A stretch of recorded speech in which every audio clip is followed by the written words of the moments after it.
creating something out of whole cloth, overcoming, seemingly insurmountable obstacles. That's what actually gets my blood flowing. I see some amazing opportunities, but I don't lead with, I could profit from that. I need to be the independent, transparent advisor. Anybody can solve the problem if the hammer's big enough. But what I really get excited about is when I see clever, elegant solutions.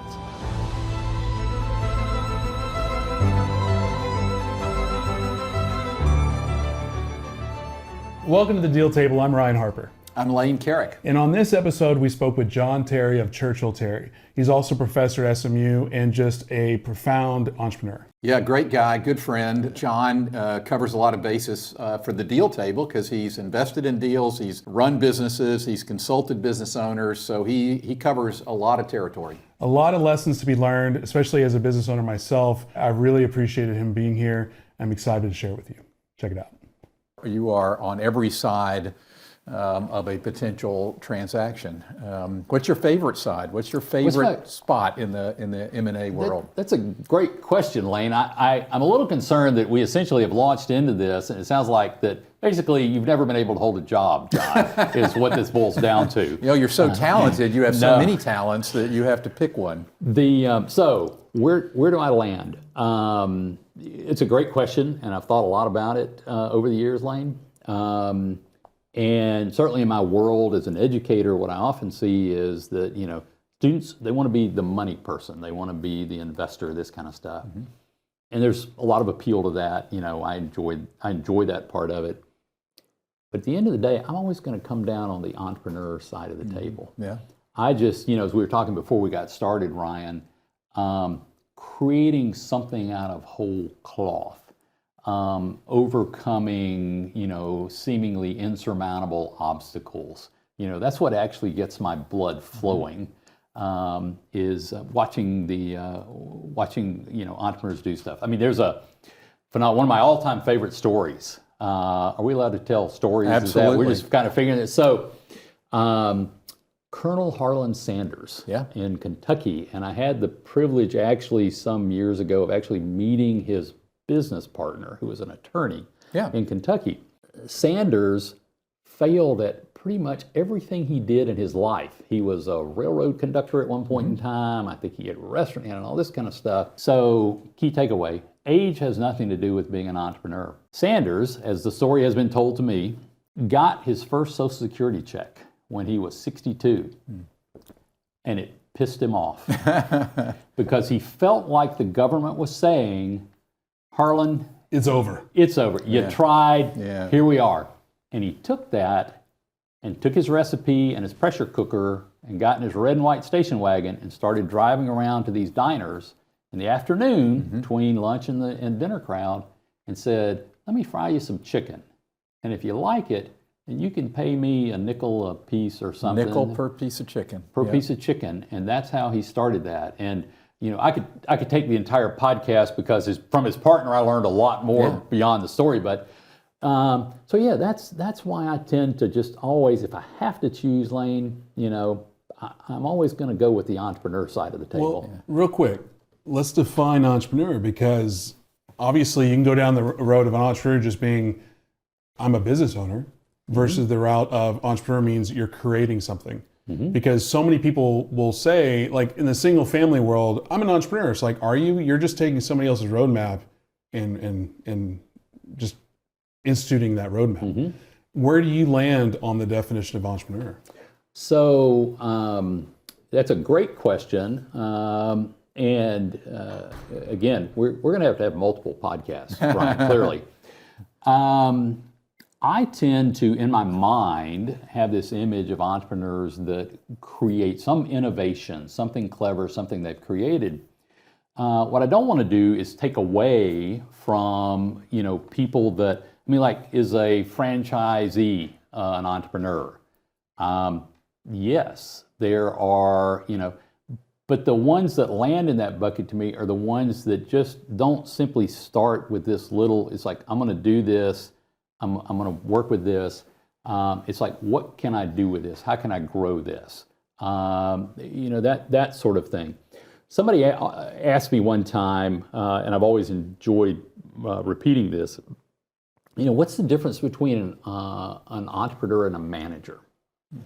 And, you're in school, so, you see, we were talking about this earlier, about what you see from people who come from corporate America who want to be in corporate. And by the way, it's a wonderful life. Corporate warriors, corner office, that's absolutely phenomenal. They employ a whole lot of people. But the difference is managers look at the problem or opportunity through the lens of available resources.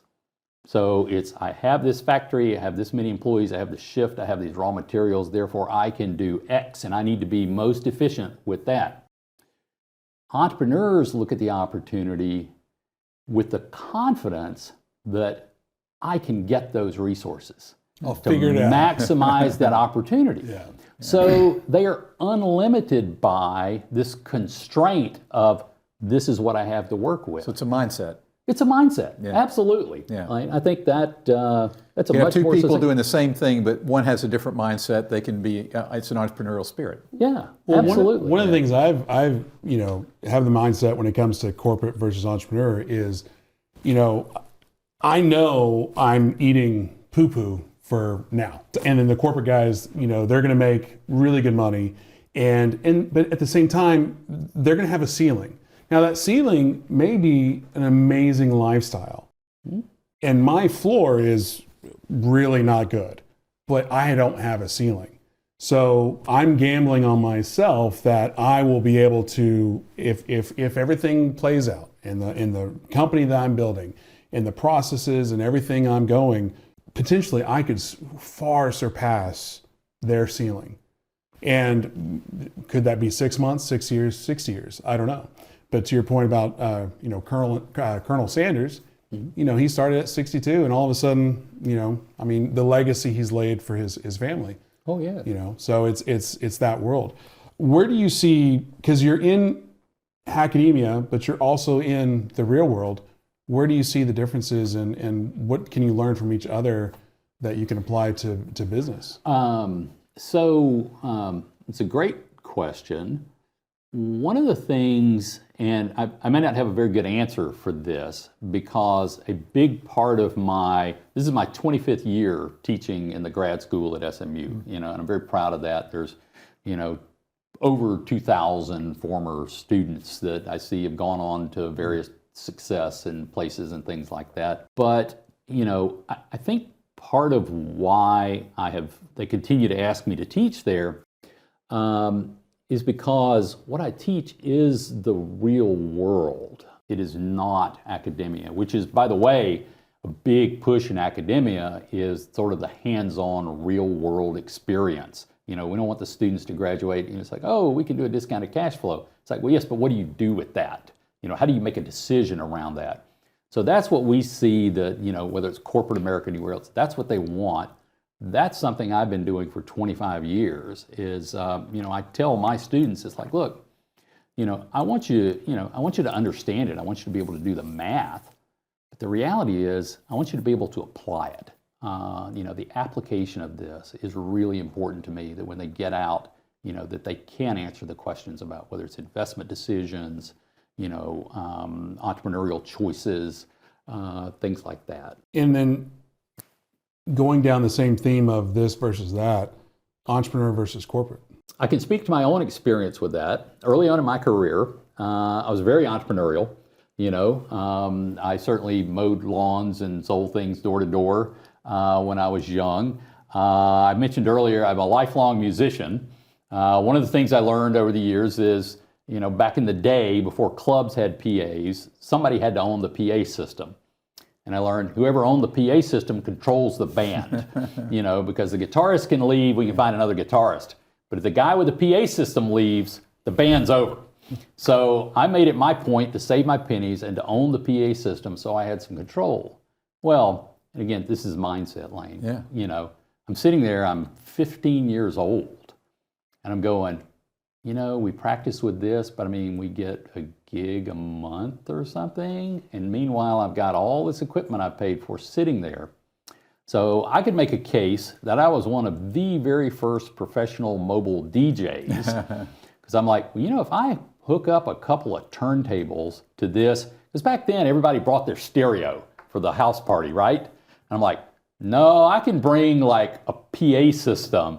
And, and so that was one of my very early entrepreneurial experiences. I was like, okay, I love doing this and I can make decent money kind of doing that.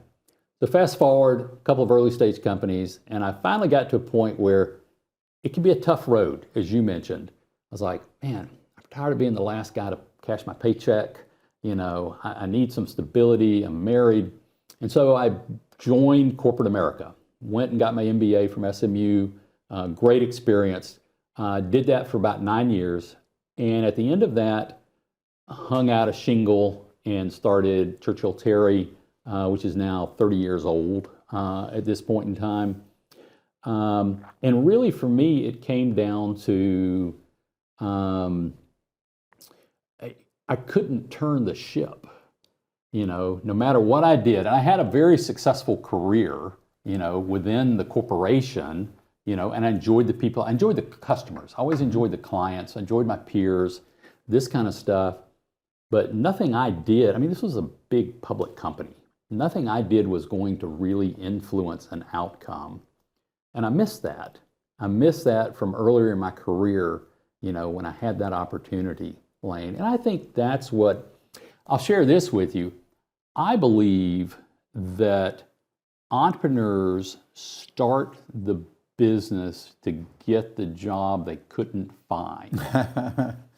I do. Yeah. It's, all my career, I was like, I'm hardworking, I'm loyal, and, had some good opportunities along the way. And I kept looking for sort of that mentor, leader opportunity, and I never really found it. And ultimately, at ChurchillTerry, it was just like, well, John, I guess you're just going to have to do this yourself. Yeah. And, this is 3 decades later, and it's worked out really, really well. I enjoy it. And you've become, from where I sit and the people I interact with that intersect with you, you've become the trusted problem solver for wealthy individuals, particularly those who own and operate businesses, or maybe own and have someone operate the business. But typically, is it fair to say there's an operating business somewhere in the mix? Or yes. Okay. Yes, there almost always is. So you've had years of experience dealing with people who have created wealth, who have operating businesses. You teach on the academic side, private equity, venture capital, so what have you observed as a problem solver? Where do you find you add the most value? What is the service that people really want from you where you can move the needle in terms of improving their financial position or life? Lane, as I think about that, and I'm sort of internally smiling because we're kind of back to the, you've never held a job, John. you can't, and I do. I enjoy diversity, I enjoy the challenges, all this kind of stuff. But as I think back on like our most successful engagements, oftentimes it is the owner, the founder will come to us, and things are going well, as is often the case, but they want to accomplish something. It's like they may be, now we want to contemplate a transaction, which is, of course, my interest and involvement in Optima. And truthfully, Lane, it is, and I think this may be a little bit unusual, it is the ability to have those conversations through a financial lens. So there are lots of advisors out there, and I have tremendous amount of respect for all of them, and there's certainly lots of financial people out there. What I have found that people seem to look to me or lean on me is that ability to have these strategic conversations or, life-changing transaction decisions, or truly in the case of family businesses, generations. Sure. What do I do with I don't trust my grandson, this kind of stuff. But the ability not only to sort of coach and counsel and advise and guide and provide legitimate alternatives or choices along the way, But to do that with an understanding of the financial ramifications of what we're talking about. So in terms of the deliverables, I know from our interactions, you do business valuations. You keep books and records for businesses. You'll do financial reporting. Yes. And so you have a lot of different, you have a big toolkit that you can use to help people. And so where do you see business people need the most help? Where do you see the biggest problems arising in the management of their wealth and their businesses? So, gosh, there's actually probably several answers to that question, Lane. For example, I have been fortunate. In some cases, I've dealt with high-profile athletes. And one of the things that I see in that world is their advisors will tell them what they want to hear. And I could cite a specific case. And that's just not that's not how I was raised. That's not who I am. You know, I appreciate that you're famous. I don't care. You know, that doesn't really change how I'm going to talk to you. I had one in particular, we actually worked on this big project for him. You know, it was quite successful. And at the very end, the last meeting, I had a few of my team members there. I said, you know, gosh, would it be okay if we got an autograph? And I remember what he said to me was, he goes, why? He goes, you know, we've been working together for 6 months and no one's ever mentioned my athletic career at all. You know, I was thinking you guys didn't know who I was. And I said, no, we're huge fans. So we have some photographs and autographs from that. So I think a little bit of it, Lane, is that ability to be that sort of arm's length independent. You know, I don't look at, I see some amazing opportunities, but I don't lead with, gosh, I could profit from that. I could benefit from that. Anything else, like, no, you know, I need to be the independent, you know, transparent advisor. You know, I see this, I see that.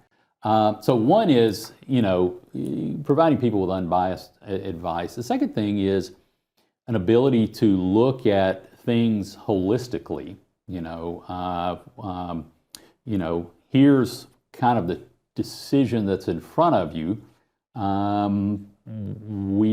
If we choose, you know, A and B seem obvious, C and D are possibilities, then let's look at the ramifications of all these things. I had one that a woman came to me just recently, and you know, it's a company, there's a software product. I mean, she's been sort of the key driver behind it. But it's like a question of like ownership. Everybody sort of wants the outcome, and then the question is, what's it worth, and all this kind of stuff. And so part of it, in just, you know, a very short conversation, I'm like, well, gosh, I appreciate what you're trying to solve here, and I'm happy to try to help you solve that in a way that everybody feels validated, heard, you know, compensated, you know, for what they've contributed to this. But you guys are in a situation where it's actually not worth anything without this individual. And so I was like, okay, so that is something we need to be aware of. You know, it's like it can just be worth zero. But then that doesn't fulfill either one of you. So the question is, we go from that to how do we then sort of maximize the value for all the parties involved, Lane? So in terms of value, as you know, at Optima, we work with businesses that have values typically $10 to $50 million. That's cute. Cute. I've just, it's an inside joke. We had lunch with somebody earlier. I overheard when you were saying that. I was going, okay, that's pretty funny. I just wanted to jump in. You know, I appreciate that. And most of the business owners I deal with, they really don't know what drives the value of their business. And they arrive and say, you know, I need to sell, I want to sell, I've got too much gray hair, I'm tired of running the business. They haven't thought about a plan. They haven't thought about, okay, well, I'm 62, I want to retire when I'm 65. I need to go get some resources to help me think about how do I increase the value of the business. And so it's great that there are financial planners, advisors like you. How often do you find yourself playing that role where you feel comfortable when you're looking at somebody's business, talking to them about the deficiencies, about things they can and should do proactively to position their business? Yeah, so actually, Lane, that's one of the reasons that I enjoy the Optima partnership so much, is because I know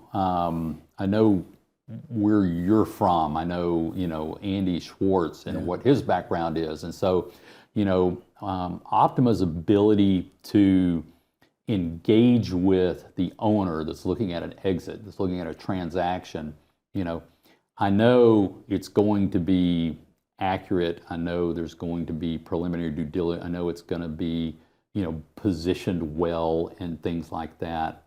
And that's great. I think that's huge value that Optima's bringing to this. Where I sort of would fit into that is actually a step back from that. It's like, I'm thinking about this. This is what it looks like. Or even, we've had conversations like this, Lane, where we've said, well, look, I see some problems here. And so, a lot of times we'll get involved with things like that. And a little bit, and I don't know, personality, or I think probably being an educator. I want people to understand, Lane. I'm a huge believer in education, obviously, and at least have some modest track record of being pretty good at distilling and making things make sense. Right. That's often actually where I think we add value, is because obviously, as you know, these things can become extraordinarily complex. Yep.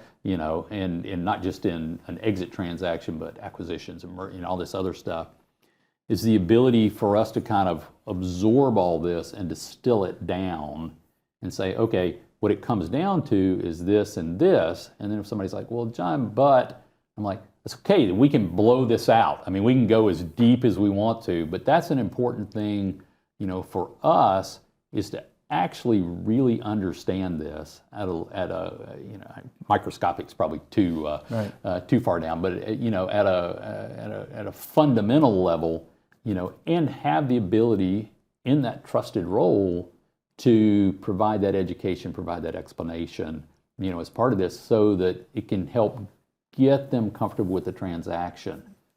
Even things that's not what I wanted to hear. Right. I'm like, I understand that, but let me tell you why this is. So just to jump in, because Lane, saying that you're a problem solver, and then you spoke about solving problems, and most of the time it's just being authentic and telling what they don't want to hear. But what are specific problems that you find most of the time? Because instead of speaking theoretical, like being a little bit more myopic and be like, because as a business owner, that's how I learn, is like, if you see somebody else dropping off a cliff, it's like, okay, maybe I don't want to drive off that cliff. So what are some of the problems that you specifically have seen that you're like, hey, this is solve them before they happen? Oh, so okay, so let me put just a temporary pin in that, because I want to give you an illustration of this ability to explain things. Earlier stage, before we get to exits, as companies are starting out, and I teach this at school, is what we'll have is I have entrepreneurs come to me and go, oh, God, these venture capitalists, they're just trying to steal my company from me. They want 60% of this company, X, that. And I'm like, well, you need to understand how venture capital works. And there's a great Harvard, I think that's actually the title. It's old now, but it's How Venture Capital Works, Harvard Business Review article. But there's a mechanic to this. Remember, they have other people's money. And the challenge, if you're a pure venture capitalist, is like, okay, you've got 10 years, maybe a 1 or 2 year extension on that. I need you to produce 10x my money, and you're not in the marketplace. There's no hedge, there's no calls, there's no options. I need you to pick and deploy this capital, And oh, by the way, we know that by the time you deploy 60% of it, you'll only have what you started with for the capital. So the last 40% is what's got to produce the returns. So once I can explain that, in a very dispassionate sort of way, hey, look, they're not trying to take your company, but in order for this to work mathematically, they do need 60% of your company because they know what doesn't. And you know what? If you're wildly successful, you're all going to make more money than you can say grace over. Well, real quick though, I think it's education, because I would argue that most people don't even know the private equity venture capital world, and out of the ones that are familiar with that world, probably don't even know the differences between private equity and venture capital. Because the way I would understand it is, it's all about risk. So private equity is hey, the sure thing, which is no such thing, but in comparison to venture capital is I'm gambling. Yeah. And I think most people just don't even know those differences. Obviously, in the world that y'all live in, people are very familiar with that world, but I'm just talking about the everyday American. So, Ryan, you've actually hit on something that's really important. Do I get an A? You get an A. You get an A relative to, for this portion of the podcast. No guarantees. There'll be a final exam. Got it. And all this, but relative to Optima, here's one of the things that people overlook. I'm a successful entrepreneur. I built a good business. I make really good money off this. And all this. That's great. And obviously you're smart and good at what you do. But you need to understand the people who are buying the business do this every day of every week, 52 weeks a year. They've just got more reps. They've got more experience. And so if you roll into this without somebody like Optima at your side, there's just no way that it's really, first of all, it's probably not going to get done, because you're going to get frustrated along the way. Yeah. And it's not going to be an optimum outcome with that. So I think that's an important takeaway, is just understand that, and by the way, there is more money out there looking for transactions than there has been in the history of mankind. Agreed. So it's a great time. It's a great time to start a business, grow a business, exit a business. I want to go back to I don't want to forget your question, Ryan, about some problems, specific illustrations. And a lot of this, I'm going to go back to, our tagline at ChurchillTerry, which is the value of a great marketing firm, has been for 30 years, business insight, financial foresight. And where that came from was I actually was working with the marketing firm that did this. He said, I've never had a conversation with you that I didn't walk away with a fresh perspective. And I was very proud of that. That was meaningful to me. And so that's where he came up with the business insight, financial foresight. I have a longtime client that we work with, very successful. They built a portfolio of businesses, they exited, and now they're building another portfolio of businesses. Entrepreneurs they just want to keep doing this, right? Right. It's the mindset. So we had oftentimes we have a monthly financial review. We're doing the financial work for them, which is great. A monthly financial review. We're looking at, how they've done, and they've gotten off to a great start. They're a couple of years into this. They're looking at the third year. They're really hitting their stride. It's very profitable. It's growing very, very well, and all this kind of stuff. But we bring a level of thought and analysis to this that you normally would sort of see at a very large company. And we haven't done anything with this yet, but walking away, I'm kind of going, you know what?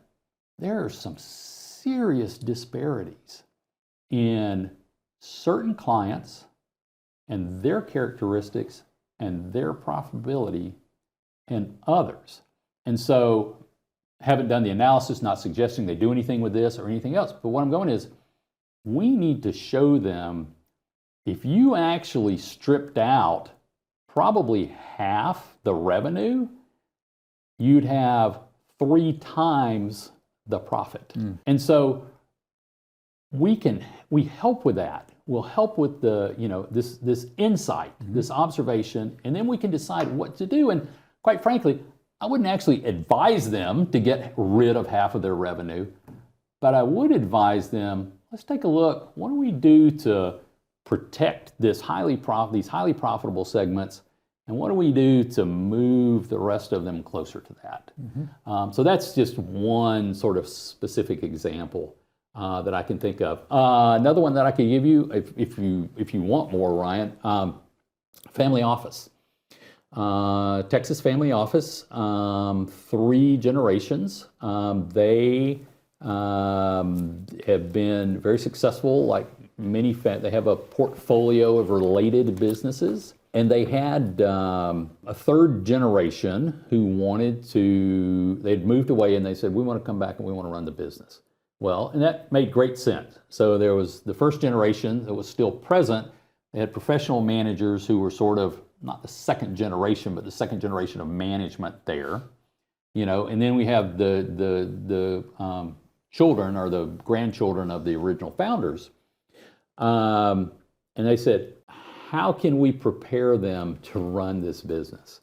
And through executive development we've done and, a lot of work we did with attorneys and things on this, we're kind of like, well, actually what we should really do is create a baseline and a common language, so that this 3rd generation, they're all speaking the same language.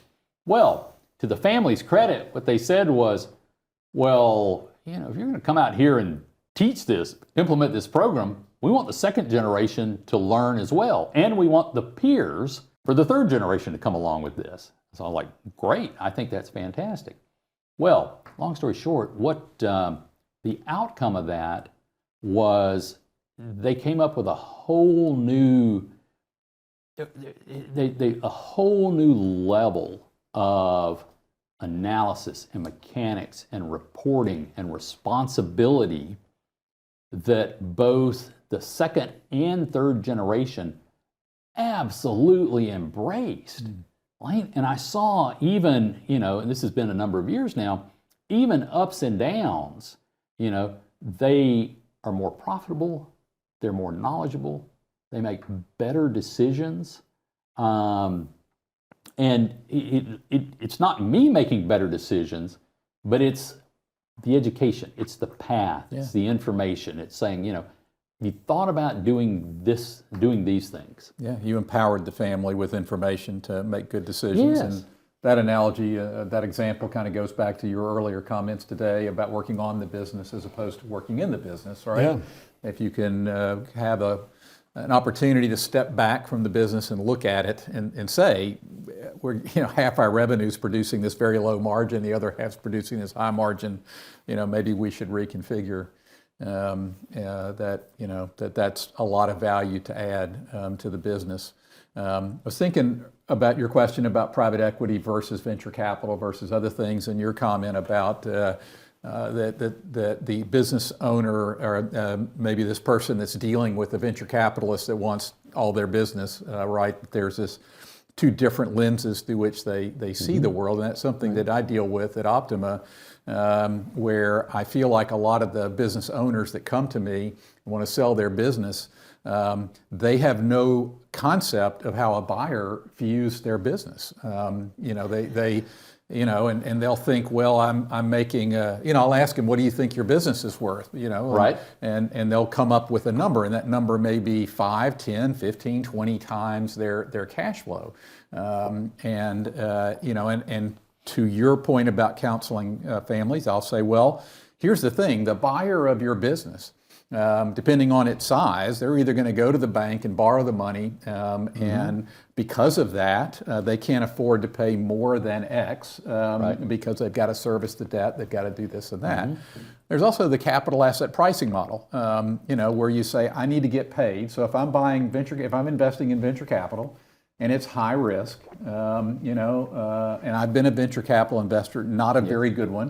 What I have discovered is that maybe I'm not very good at it. And the funny thing about my investments in venture capital is the things I think are going to be the home runs aren't, and the things that I'm kind of not excited about and do end up being have proven to be the 10 baggers, right, that bail you out for all the other decisions. But as a wealth manager for 20 plus years, I really bought into the pricing model of risk, where you start with the risk-free rate of return and you start adding returns on top for the different risks that you face.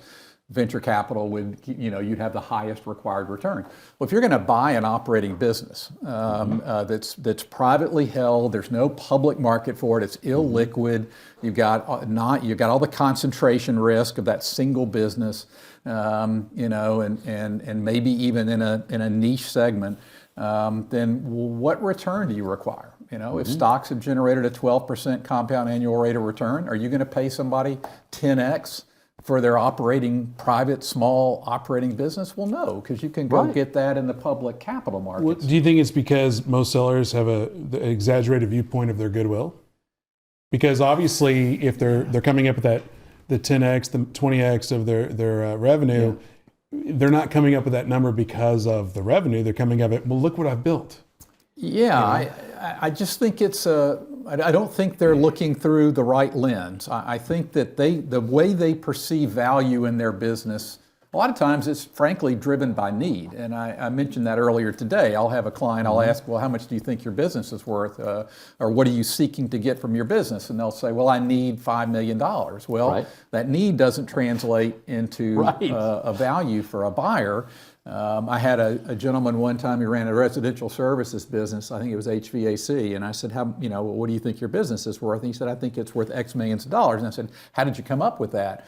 He said, well, I know a guy over here that sold his business, they're a competitor of mine, and they sold theirs for this X million, and I have twice as many trucks as he has. So I should be 2x. And I was like, okay, well, there's truck factor. You don't often see that applied. No, and that's what I told him. I said, I don't know that I've ever. You should write a book. It's called The Truck Factor. Right, the truck factor. I got twice as many trucks. Well, what if your trucks do half the revenue? Who knows? But unfortunately, by the time people get to me, they see me as somebody who wants to take their business to market, right?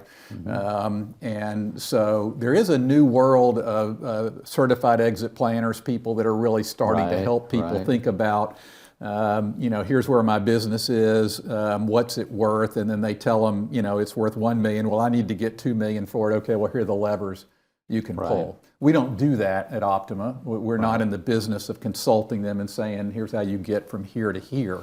But frankly, my job would be easier and better, and we'd see a higher success, well, not we, but business owners would have a higher success rate in exiting if they had the ability to get to a trusted advisor who could help guide them and tell them, no, it doesn't matter how many trucks you have, right? Here are the things that matter, and here are the levers you can pull. So I want to pivot a little bit to venture capital. Before we do that, Lane, sure. I don't want you to lose that thought, but I sort of wanted just to tag onto that. I think you've really struck something here with looking at it through the wrong lens. Yeah. So what you and I both have seen oftentimes is that we have business owners that hear my competitor sold and I have twice as many trucks or all this. And so they learn things like, a cash flow multiple, or I should get this, or they just Google things. Right. All this with no real understanding whatsoever as to, but why is that the metric? Why does that matter to the purchaser or to the investor? Right. One of the things that I've done, which sometimes is very eye-opening, is I'll look at this business that, to your point, it's like I built this. And this is a whole separate conversation. And don't lose your venture capital. No, I got it. I underlined it. This is a whole separate conversation. But people get emotionally wrapped up in this kind of stuff. But what I'll do is I'll actually just do the math and say, okay, so based on the free cash flow from your business, it's worth X. Right. You could take that same amount of money and invest it in these 20 things and get a better return. Right. Why are you doing this? Right. And a lot of times, Lane, That is a very it's like, well, no, I do this and I make really good money and I'm in control and all this kind of stuff. And I'm like, we could talk to a wealth manager and you could diversify your risk and do all this kind of stuff. And yet they say, well, but I have to get X. It's like you can't get X anywhere else. Yeah. So anyway, sorry, back to your... No, well, before we move on to venture capital, I do want to bookend a little bit because, when I started my company, there may be roadmaps, there may be lessons, but I just started. Right. I didn't get any advice. There was nobody there to tell me how to do it, how to fail. You just go. Right. And one of the things that with General Williams, going back to him, was the epiphany I had there was like the mindset of starting with the exit. And I think if there's, and hopefully through this project with the deal table, hopefully we can reach some of these, the newer entrepreneurs who are in the business of starting a business and realize that, hey, there are specific things, even if you never intend to sell your business. Right. If you start with the exit, possibly you'll run your business better. Because like I was sharing with Lane maybe about a month ago, I have a friend of mine who, I don't know though, I think he's doing 2 to 3 million in revenue a year. And I was just sharing with him one of the lessons I got from Lane, which is, hey, do you do accrual or cash accounting? He's like, huh? I don't even know what you're talking about. And I was like, well, if you ever did intend to exit, you have to switch to accrual. Right. He's like, well, I don't even know what that is. All my accounting's in a Google sheet. And this is a guy doing, $2-3 million of revenue. Right. With a very, very high margin of profit. And that's not uncommon. Yeah. To see very simple books and records. There's some good literature out there. Michael Gerber's E-Myth, I think, is well written from the standpoint of people recognizing that if their business does not have systems and processes and is owner dependent and doesn't keep good books and records, that it's going to be very difficult to recognize that value or to scale it and grow. An author named Dave Finkel has a book called Build a Business, Not a Job. A lot of the small businesses, I think there are 20 million small businesses with $1 million or less of revenue in the United States. That's a job for the most part. These are people that have a business, but it really is a job. And if they go on vacation or they get sick, that business is at risk of going out of business. But it's probably good, Ryan, that you didn't have somebody counsel you and you didn't read the literature before you started a business, because you probably would have been scared to death. Well, that's one of the things that like being at SMU, you hear a bunch of young people like, I'm going to be an entrepreneur, and I'm like, why? Don't do it. Like, do you understand really? The level of pain and anguish? Yeah, right. And like, and not to be jokey too much, but there's literally days where, and again, I don't need a therapist. Well, I probably need a therapist, but I don't have a problem. But there's days you're like, I would be better off dead. And then literally within 24 hours, you're like, oh, I'm just like 1 or 2 tweaks away from making $10 million. Yeah. And that's like a daily occurrence. And I don't think that's a rare thing. I think it's a very common entrepreneurial mindset. It's adrenaline. It's exciting. And there are people that would die being in that corporate world, even if they had the corner office, by not having, sort of that being on the edge of the cliff. But it's that roller coaster of highs and lows. Yeah. Yeah. When one of the things I tell my students is, 80% of all businesses are started by people who are fired or laid off. I was part of the 20% that was not smart enough to get fired or laid off. Yeah. Remember, I was in entrepreneurial business, and then I decided to get in corporate America. So I got my MBA. I was in there for about 9 years, and then I just like, I can't influence the ship. I can't influence the outcome. That's important to me. I need to go do this. Right. So I had a global business development job. I could travel. I had a budget. All this. And I resigned. I left on good terms, but then was just like, okay, I'm gonna see if I can make a living doing this. Right. Part of my thinking at the time was, if I'm gonna work this hard for my employers, I should be doing that for myself. Thinking that I was working really hard. And then one day, early on, probably in the first 6 months, I found myself, Lane, with a pad like this. And I don't know if this is that way, but it looks like it is.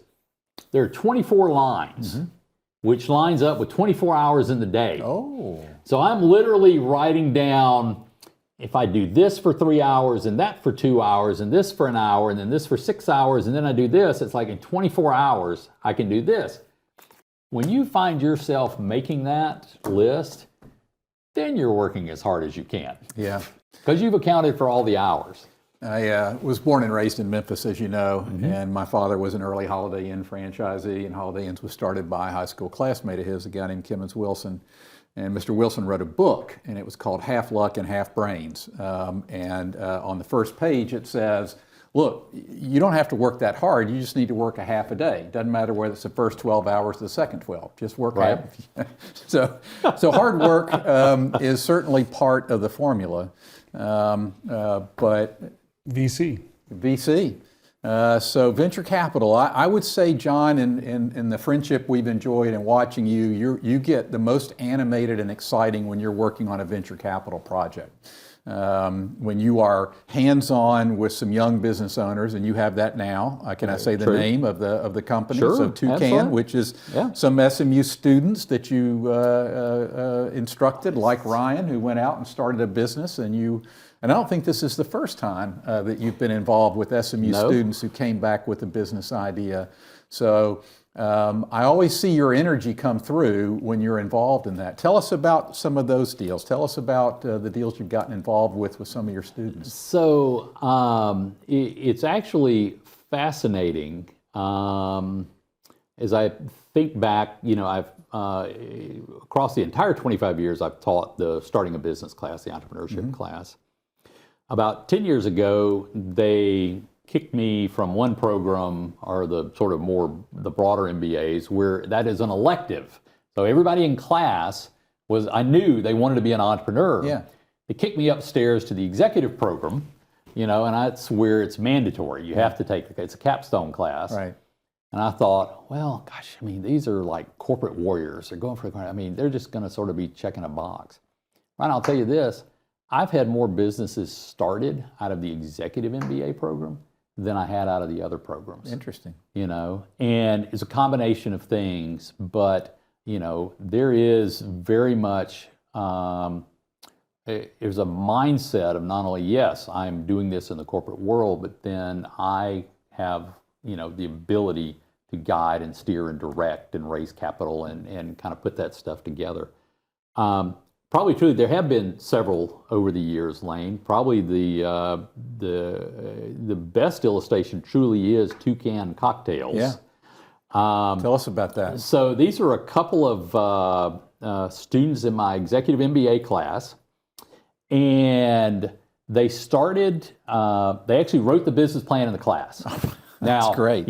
John Gallagher, Stephen McCarthy. Yeah. And John is fond of pointing out that they only got a B in the class, and I was like, well, B's good. B, I was like, well, Hey, time out. I just want to say what I've learned in the last 3 or 4 months of my beginning of my program. B's get degrees. B's get degrees.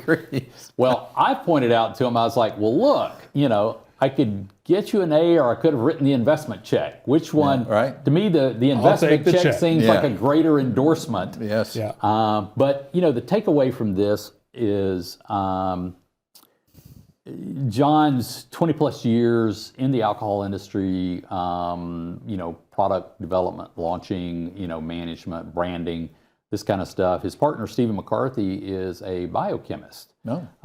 So he's responsible for the flavor, the taste, the formulation, the production. He's done things for like Gatorade and Pepsi and stuff like that. One of the things that comes up for him is like, is it all these are important, but like, is it the idea? Is it the money? Is it the market? Is it the timing? Truthfully, what trumps all of that is, do you have the right people in the deal? Yeah. And what I saw, Lane, was in class 3 years ago, I don't know whether this is going anywhere, but these are the right people in the deal.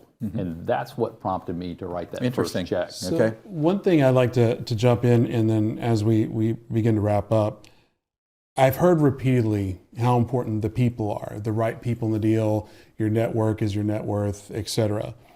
I would argue that I'm extremely good at the networking aspect and the people aspect and making connections and just the universe, spiritual, however you want to put it, putting two people together, just like even right before we started, somebody was trying to find somebody and this person knew them, and it was me that brought those people together, whatever. But that happens all the time. What doesn't happen ever is my ability to monetize that. So for just selfishly, how can I start monetizing that type of gift? Ryan, that's actually a very interesting question. And I can tell you, I come from the school of thought that if you have a resource, if you have a connection, if you have a talent, if you have a skill, and that sort of stuff, there is a sort of a universal balance to this. And so I'll meet with people, I'll help people out. Truthfully, for me, and this is my own deep personality, is I want people to be happy. And that sounds funny to say that, but I mean, that's like, I want you to feel satisfied and fulfilled, and I want to help you get to where you're going, which is clearly 25 years worth of being an educator. I don't think, certainly there have been many missed opportunities in my own life and career, Ryan. But then there's been so many more that have come from Lane making an introduction to me, or Andy making an introduction for me, or coming to my class and speaking, or where I can reach out and say, hey, we're in the middle of this fundraising, or we need this, or do you know anybody? I had one of my clients just this past week said, hey, look, we've built this huge database around real estate development, and we believe that we would benefit from an AI programmer on this. And I thought about that, and he said, you got the biggest network I know. Who do you know? And I'm sitting there going, okay, I don't know AI programmers. Yeah. I thought about it for 2 seconds, and I said, David Evans is the principal of Sentiero Ventures, which is an AI-focused venture firm right here in Old Parkland. I said, David will know the answer to this, and I am happy to make that connection for you.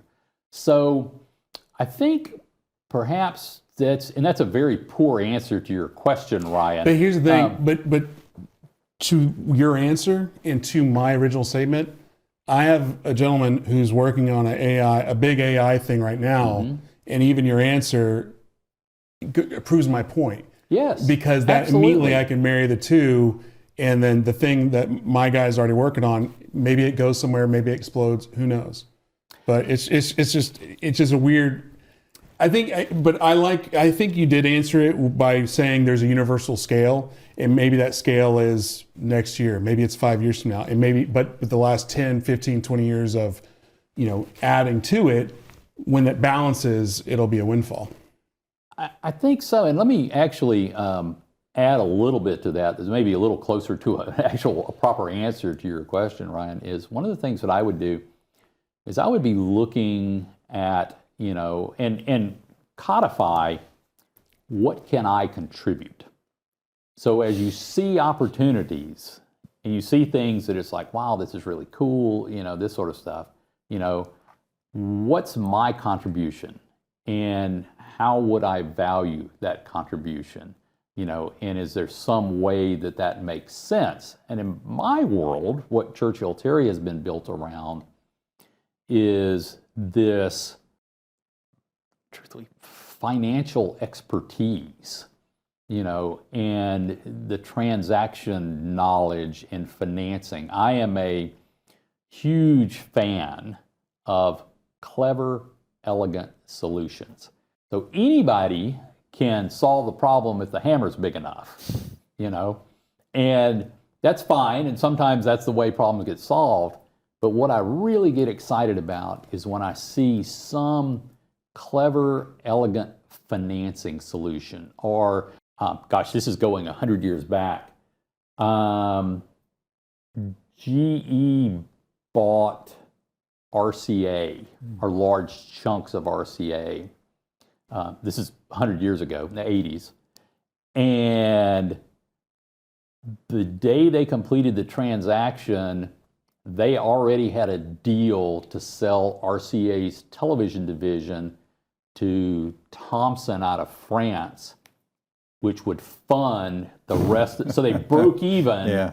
They didn't want the television division. Right. So essentially, GE made televisions, RCA made televisions. You know, they put this deal together. We're going to buy RCA, and then we're going to combine the television divisions.